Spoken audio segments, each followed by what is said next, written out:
Assalamualaikum warahmatullahi wabarakatuh. Perkenalkan, saya Muhammad Hikmatul Iman Asyidiki, salah seorang mahasiswa Universitas Pendidikan Indonesia dengan program studi Teknik Sipil dari Departemen Pendidikan Teknik Sipil, Fakultas Pendidikan Teknologi dan Kejuruan. Di sini saya akan berbagi pengetahuan mengenai dinamika dan tantangan Pancasila sebagai pandangan hidup dan dasar negara yang ditujukan untuk memenuhi salah satu tugas mata kuliah pendidikan Pancasila yang dibimbing oleh Ibu dosen Sri Wahyuni Tanzil. Menurut pemahaman saya, Pancasila yang merupakan dasar negara Indonesia menjadi dasar pedoman dalam segala pelaksanaan dan penyelenggaraan pemerintahan negara Indonesia, termasuk peraturan perundang-undangan. Pancasila merupakan cerminan bangsa Indonesia dalam kehidupan bermasyarakat, berbangsa, dan bernegara. Nilai-nilai Pancasila yang terkandung di dalam Pancasila menjadi tolak ukur bagi bangsa Indonesia dalam penyelenggaraan bernegara. Karena konsekuensi dari hal itu bahwa penyelenggaraan bernegara tidak boleh menyimpang dari nilai ketuhanan, nilai kemanusiaan, nilai persatuan, nilai kerakyatan, dan nilai keadilan.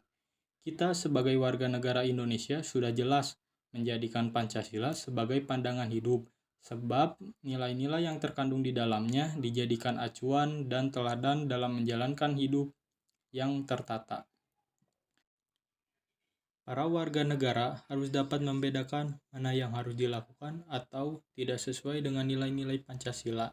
Misalnya dalam sila ke-1, Ketuhanan yang Maha Esa, mengartikan bahwa sebagai warga negara Indonesia mempercayai dan bertakwa pada Tuhan.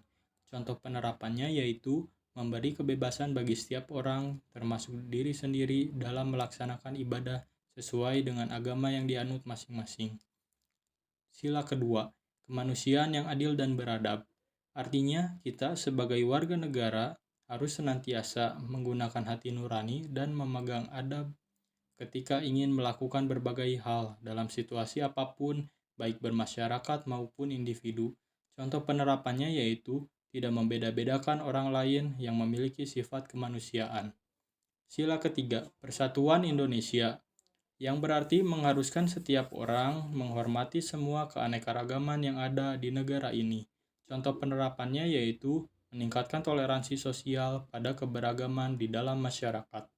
Sila keempat, kerakyatan yang dipimpin oleh hikmat kebijaksanaan dalam permusyawaratan perwakilan, memiliki arti senantiasa mengutamakan kepentingan rakyat dan semua perilaku yang bersumber dari nurani yang menjadi pokok utama kebenaran ini dan keadilan.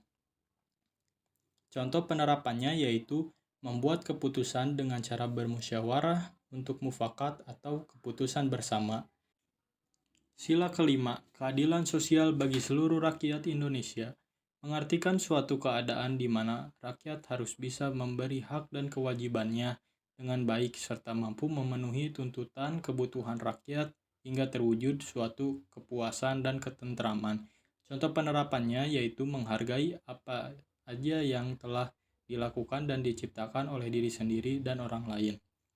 Dinamika yang berarti adanya pasang surut dalam pemahaman dan pelaksanaan nilai-nilai Pancasila, dan tantangan yang berarti meletakkan nilai-nilai Pancasila tidak dalam posisi sebenarnya, sehingga nilai-nilai Pancasila menyimpang dari kenyataan hidup berbangsa dan bernegara.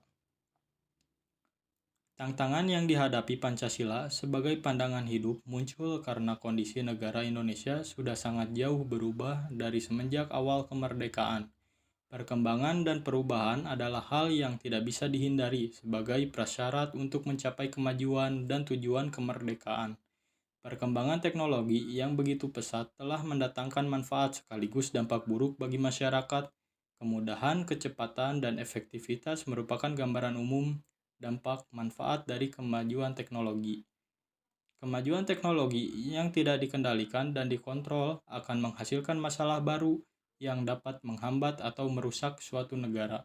Generasi milenial adalah generasi yang sangat familiar dengan teknologi karena generasi ini lahir ke dunia di mana segala aspek fisik, manusia, dan tempat mempunyai ekuivalen digital.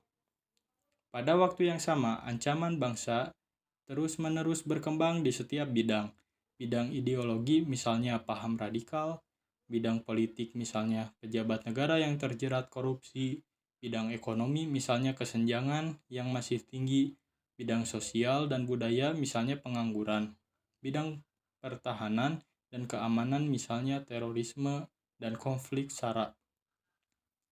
Maka dari itu, menurut saya, solusi yang dapat kita lakukan untuk mengatasi dan meminimalisir dinamika dan tantangan Pancasila sebagai pandangan hidup dan dasar negara yang sedang terjadi di masa sekarang ini adalah salah satunya dengan meningkatkan pemahaman dan penanaman tentang pentingnya menerapkan nilai-nilai Pancasila dalam kehidupan sehari-hari oleh seluruh rakyat Indonesia. Pancasila sebagai pandangan hidup harus diaktualisasikan dengan penuh kesadaran karena untuk mewujudkannya harus membiasakan diri seperti melalui edukasi, pembelajaran, dan kehidupan yang bersosial. Dengan menerapkan Pancasila dan juga menjadikan Pancasila sebagai pandangan hidup, tentu hidup kita akan jauh lebih tertata dan juga menciptakan keamanan serta kenyamanan antara satu dengan yang lainnya. Cukup sekian yang dapat saya sampaikan. Mudah-mudahan apa yang saya sampaikan dapat bermanfaat. Kurang lebihnya mohon maaf. Wassalamualaikum warahmatullahi wabarakatuh.